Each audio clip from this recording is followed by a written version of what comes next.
Bonjour, je suis Caroline de Souffle Quantique et dans ma série de vidéos au sujet des personnes inspirantes, aujourd'hui j'ai à cœur de vous parler de Mina Compagnon, que je ne connais pas personnellement mais dont l'histoire m'a beaucoup touchée, puisque cette femme qui écrit de magnifiques livres, qui est thérapeute, conférencière, a perdu en une nuit ses deux enfants et son mari dans un incendie.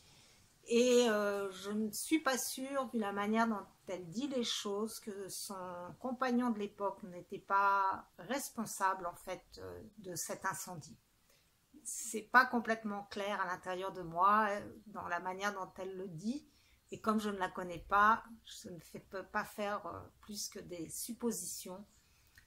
Et cette femme a fait un chemin de résilience extraordinaire qui lui permet aujourd'hui de nous offrir entre autres une poésie que je vais vous partager aujourd'hui qui s'appelle L'âge d'or.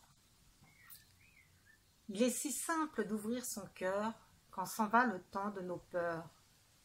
En nettoyant peine et chagrin, on peut transformer le destin. La clé est ici, maintenant. Gratitude à chaque instant, ouverture de la conscience, célébration de la présence. Face aux épreuves, ouvrons les yeux en évoquant le nom de Dieu.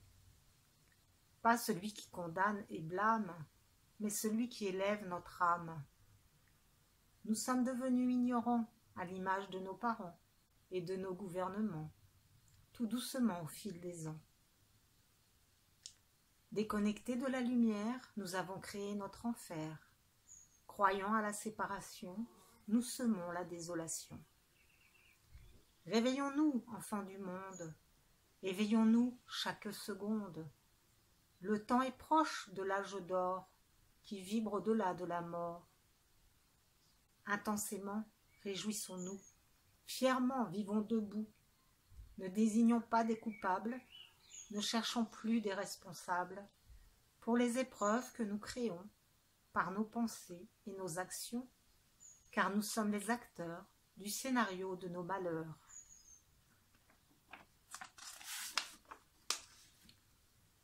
Redevenons metteurs en scène, changeons le film, changeons le thème, sortons de l'état de victime qui induit la notion de crime, ouvrons la voie à ces bourreaux attirés par tous les fardeaux, et donnant naissance au Sauveur, fasciné par toutes ces douleurs.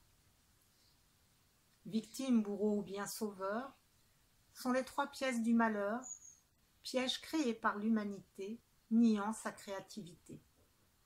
Le bonheur se crée, se pratique, hors du triangle dramatique, nourri de rire et de conscience, il est plus puissant que la science. Faisons des choix et accueillons d'autres possibles, d'autres actions, car demander et recevoir, comme savoir, être et percevoir, peuvent faire de ce monde un royaume empli de respect et de home. Faisons de la vie une danse, car la joie